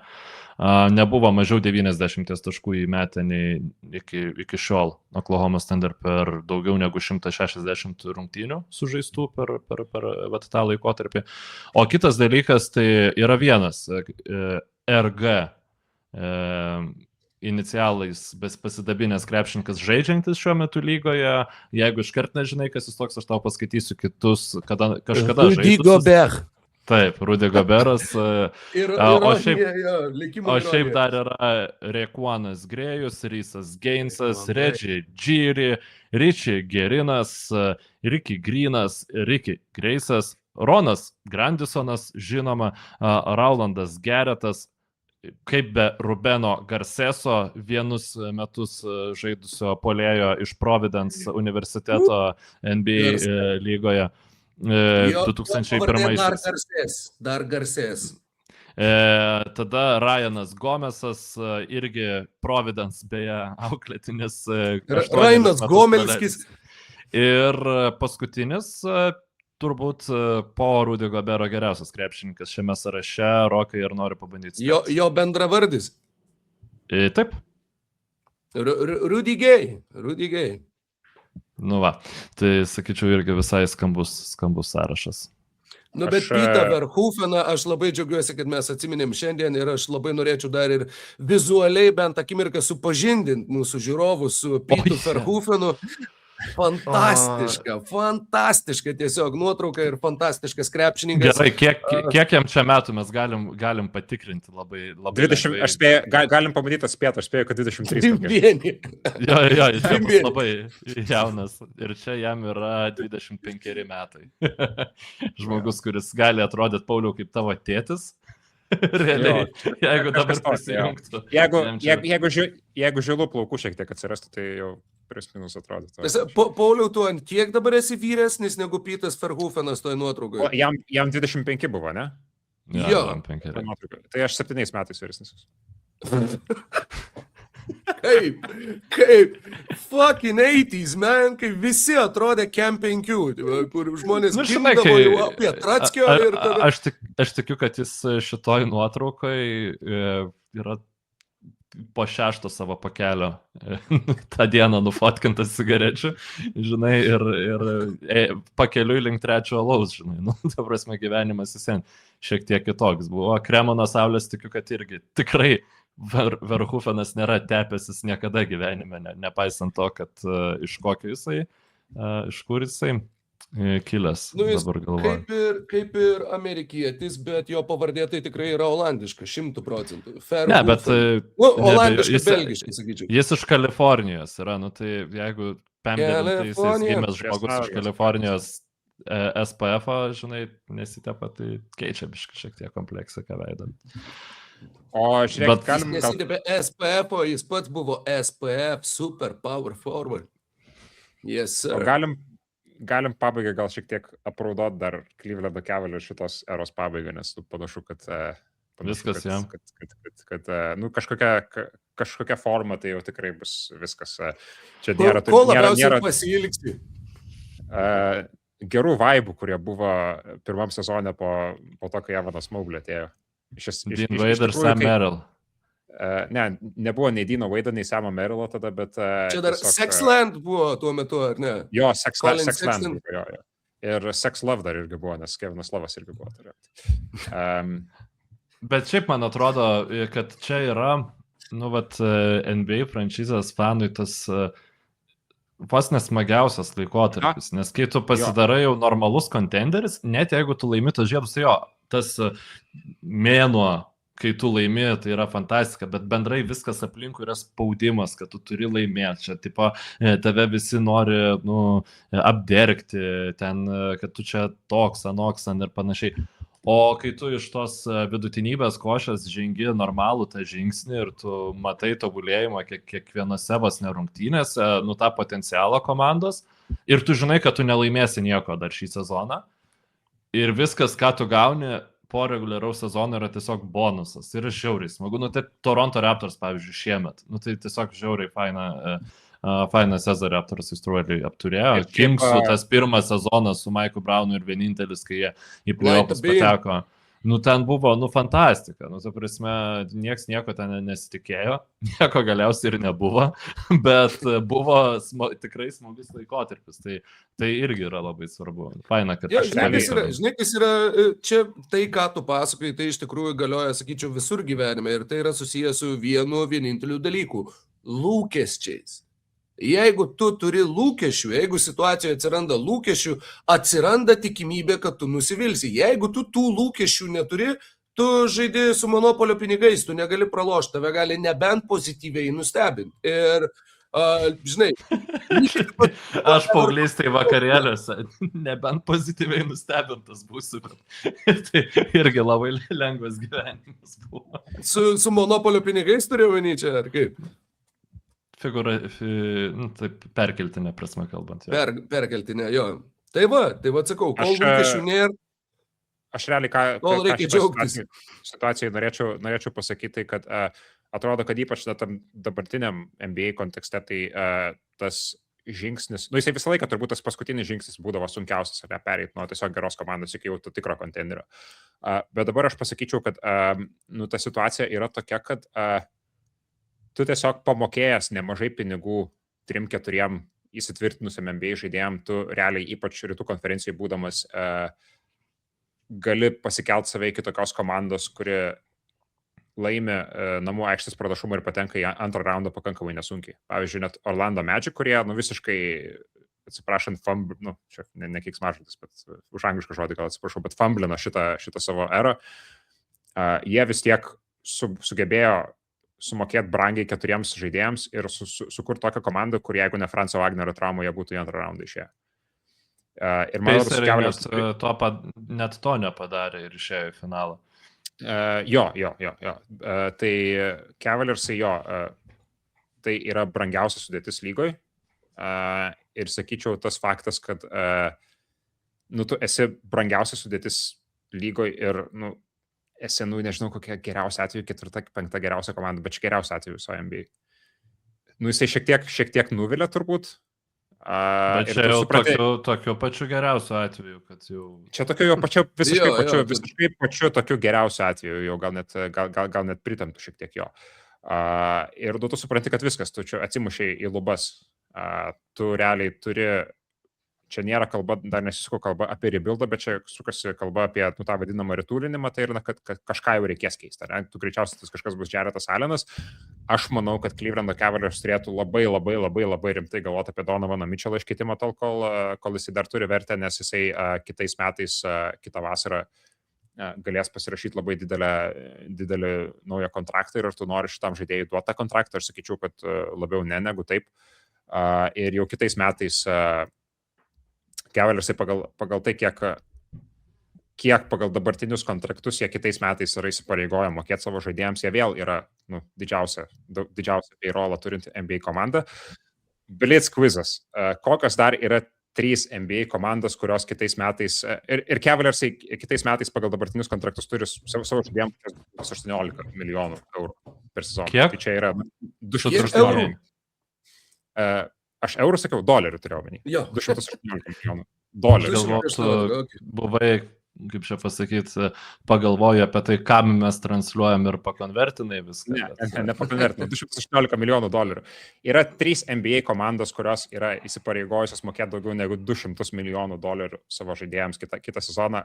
Gal pabandysite atspėti, kas yra jos tokios. Ne, atsiprašau, dar yra 4 visiškai. Tai 4. Timberwolves? Nope.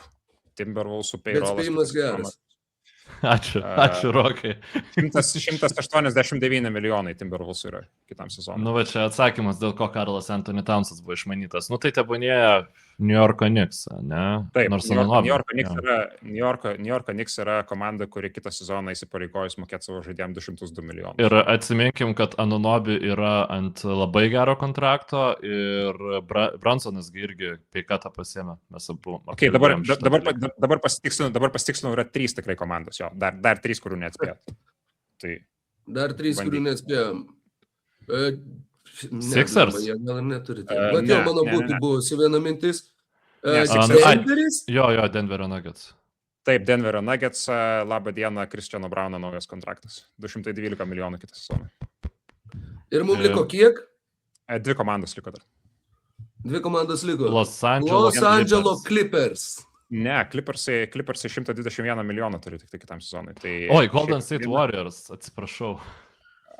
Warriorsai yra 182 milijonai. Šiaip viena komanda, kai sužinosit, tai juoksitės. Tai galiu tiek pasakyti tokią užuominą. Ai, Orlando Tai Magic. Sakramentas.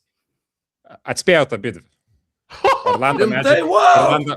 Orlando Magic bus pagal dabartinius kontraktus, tai bus antra brangiausia komanda NBA lygoje kitą sezoną, 215 milijonų. O Sacramento Kings? Zekas Lavinas, Demaras DeRozanas, Domantas Sabonis.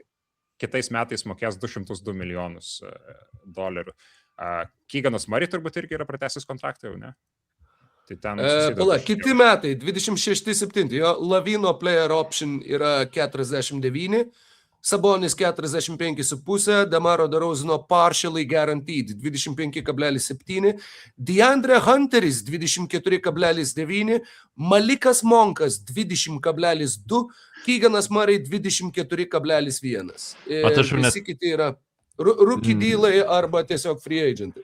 Aš net nebeatsimenu, kaip DeAndre Hunteris atvyko į Kings, ar čia jau buvo tos jau mes tankinam ir tiesiog kažką pasiemam negalvodami. Man rodo, šaukimą jie gavo už tai, kad pasiimtų tą kontraktą. Išmainytas iš Clevelando į Sacramentą, Chicago išsiuntė Emanuelį Millerį į Clevelandą, Clevelandas atidavė 27 second round picką Chicagai ir Sacramento Kings atidavė Šaričių ir 29 antro rato šaukimą Chicagai ir Keoną Ellisą ir Denisą Schroederį į Clevelando Cavaliers. Tad Kings negavo nieko realiai, jie tiesiog prisijėmė DeAndre Hunterį, gal tikėdamiesi, kad čia yra damaged goods, kurių vertę galima pakelt greitai. Keonas Ellisas ir Schroederis į Clevelandą ir Šaričius į Chicago's Bulls ir Bullsai jį atleido nesužaidus ne vienų. Tiesiog, žinai, kas čia buvo padaryta, kad atmest Keono Elliso klausimą, kad tiesiog tau nebereiktų priimti sprendimo dėl jo kontrakto. Nes jeigu, tai turėkim tiesiog jau priimta šūdinas sprendimas su Hunterio kontraktu, bent jau bus ramu. Bet čia, tikrai, prasme, taip skamba, kad čia tai buvo padaryta. DeRozaną tai pavyks nusimesti, bet jeigu ten partial guaranteed, tai turbūt net ir nereikės to daryti. Visa kita, aš žinau, šiaip labai įdomus Domantas sezono Sabonis, koks laukia. Dar 2 metai, 90 milijonų. Aš pasakai, bijau, žinokit, dar kad, 2 metai, pirmą kartą gyvenime, nuoširdžiai, pirmą kartą gyvenime tokia asociacija tiesiog praplaukė galvo išgirdus tuos žodžius, kad tu lyg kalbėtum apie dar likusį laiką atsėdėt kokiuose Pravieniškėse ar kažkur. Nu, dar 2 metai Domui ten liko tam sakramente, dar 2 metai, gal už gerą elgesį anksčiau paleisnai, gal amnestijos kažkas. suteiks, Jo, amnestijos. Domas yra šiuo metu biški žmogus, kuris ir tas Pravieniškės, kaip čia, laiko šiek tiek neleidžia joms tapti įtraukiuoju ten modernių kalėjimų, ten kažkokiu ar panašiai. Nu, tikrai gal stabdom su metaforom. Ne, nu, tas kontraktas tikrai šiuo metu jis yra blogas. Domantas Sabonis, labai džiaugiuosi, kad jis jį pasirašė, galbūt jam pavyks įrodyti, kad jis yra vertas jo ir grįžti sveikam po traumos ir turėti 2 puikius metus Sakramente arba kažkur kitur. Man šiek tiek baisu, kad tas kitur bus Washingtono Wizards ir tiesiog mes matysim Trae Youngą, Anthony Davis ir Domantą Sabonį kažkaip žaidžiančius kartu. Daviso jau nebebus, jeigu mes Sabonį, manau, matysim Washington. Trae Youngas gal ir bus tada. Žodžiu, šiaip visiškai neįdomu iš tiesų, man tai, kas laukia Sacramento Kings, laukiu, kai baigsis šitos konferencijos laukiant bei finalo, dar nesu pasiruošęs. Padangų gaisrą ir sakytum, įdomu, kaip čia toliau bus. Va, įdomu, ar persimės ir į tą garažą, ar ne, va čia man įdomu. Bet realiai, jeigu lietuviško NBA podcastinimo realybė yra ta, kad jeigu tame padangų gaisre yra viena Lietuvoje pagaminta padanga, tu turi kiekvienam podcast'e dėti antraštę, žinai, kad ir karštį jaučianti padanga, taip. Lietuviška padanga, lietuviška akcentai padangų gaisre. Svylanti. Ar būtų galima tą padangą išgelbėti ir uždėti ant pusiau padaraus automobilio, žinai, ir ten tada pyksti, kad nesideda tas padangos dveinas keisi ten ir panašiai, nu, žodžiu. Bet mylim savo lietuvius, faina būtų, kad jie žaistų geresnėse komandose, šiauriai. Labai liūdna, kad Jakučionis nepateko į tos playoffus, kad bent vieną seriją, žinai, pamatyti, bet smagu, kad jis žais už Lietuvos rinktinę ir tikėkime, kad Miami Heat nepamirš jo ir ateinantį sezoną svarbesnę rolę ir geresnius rezultatus rodančiai komandai užims. Nes šiaip tai labai, kai lietuvis žaidžia playoffuose, tai vis dėlto yra next level shit. Vau, kokia čia temų košė buvo dabar. Bet kad per pastaruosius metus, kas buvo, kur Domantas žaidė prieš Warriors? O daugiau lietuvis play-offuose, Jonas buvo ten su Pelikanais išėjęs per play-inus iš 8 pozicijos. Su Denverio Nuggets buvo šiemet, prašau, su Denverio Nuggets šiemet buvo Valančiūnas play-offuose. Sakau, kai žaidžia lietuvis play-offuose, tai yra labai įspūdinga. Ir jo, tai buvo Sabonio, šitas tada buvo Jono Valančiūno su Raptoriais ranai, kur turi realiai... Ir Sabonis su Pacers.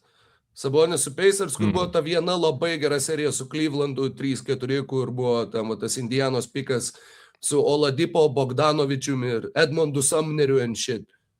Šiaip tai, neįtikėtina, kad tie Paceriai tuos Cavaliersus iki 7 rungtynių sugebėjo nutemti. Tragiškai tai Cavaliers buvo ten, su Rodney Hoodu ir Jordanu Clarksonu. Georgiu Hillu. Paskutinis Lavono pabėsdėjimas ten buvo toks. Gerai, gal dar kažkokių analogijų turit? Dabar turim geriausią Lavono pabėsdėjimą. Šitie 3 žodžiai taip tinka epizodo pabaigai, žinai. Atėjo žmonės iki galo žadėtų blėnių apie LKL paklausyti ir gavo tiesiog whatever this was. Mes nesakėm apie LKL, mes sakėm blėniai ne apie NBA. Okay. Žinai, čia dar buvo visai apie NBA, tikrai dar apie padangas, ten dar kažką. Bet tikrai blėniai buvo čia faktas. Tai priklauso. Tai vadinas žodį ištiesėjom. Gerai, tai gal tiek žinių šiandien. Tai sveikinimai Mykolai su čempionų titulu.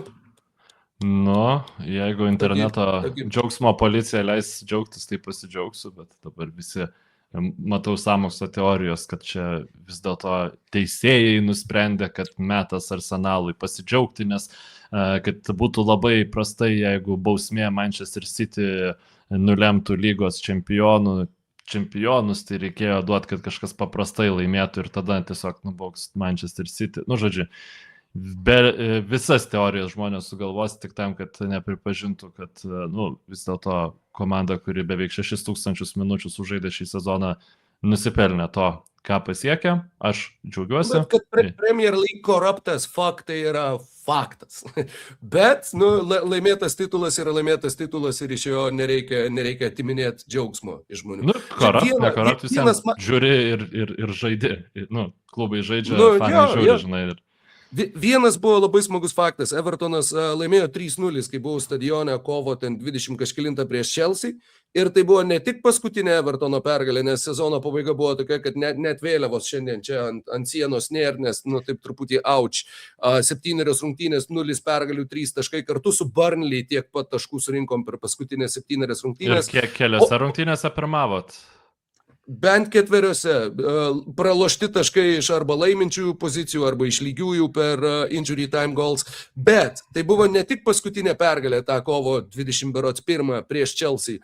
Tai buvo paskutinės rungtynės sezone, kur Evertono varžovams buvo parodyta kortelė. Ir aš nekalbu apie raudoną.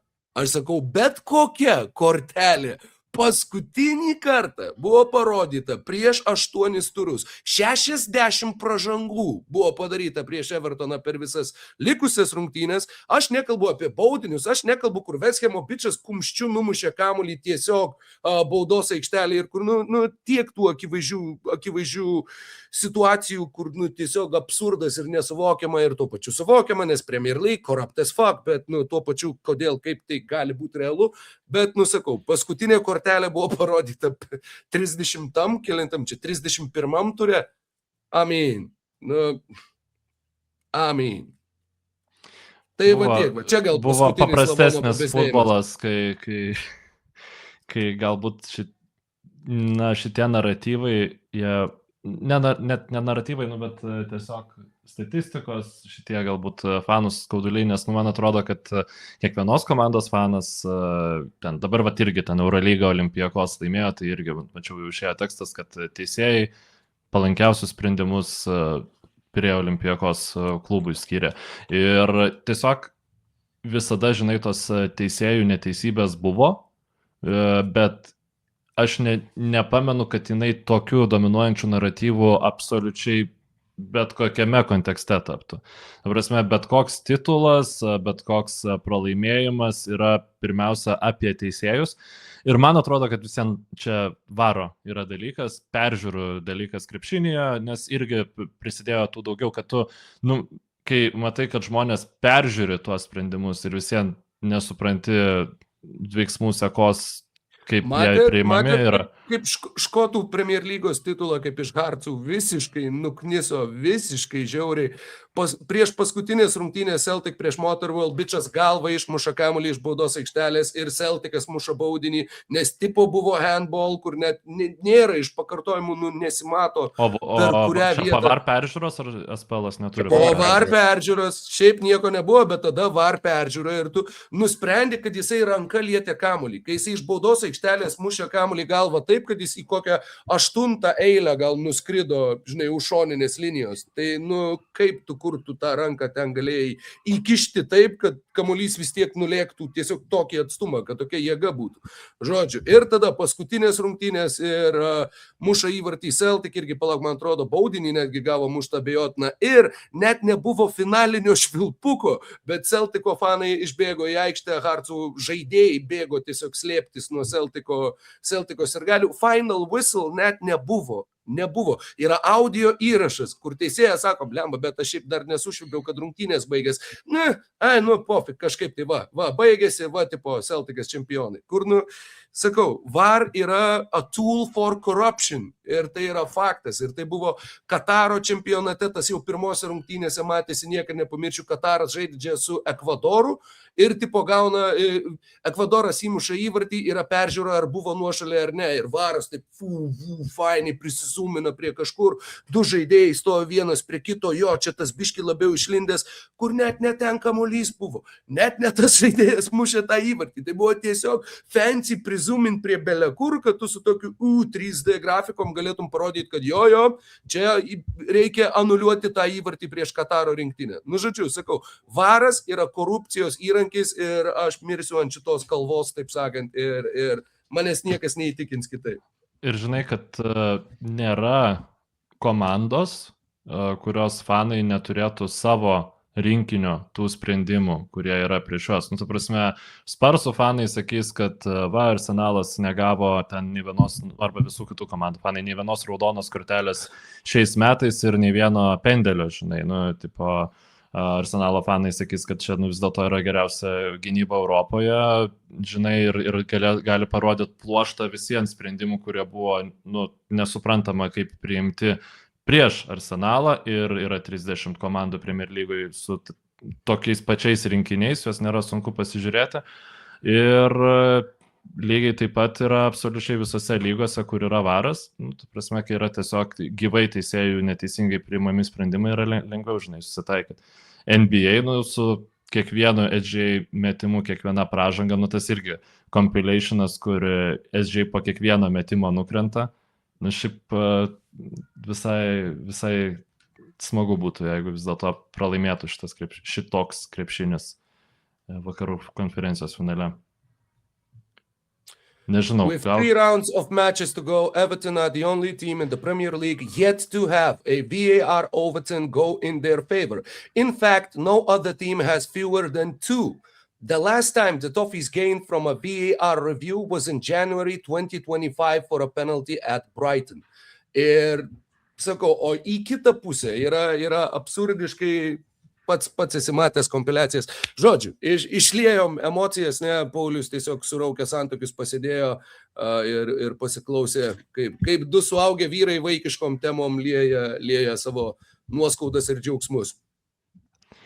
Jo, tai ačiū visiems, kurie klausėte, kurie žiūrėjote 1,5 valandos ir grįž dar kažkoks Patreonų podcastas šią savaitę, gal jau tik apie krepšinį. Ačiū. Fuck VAR.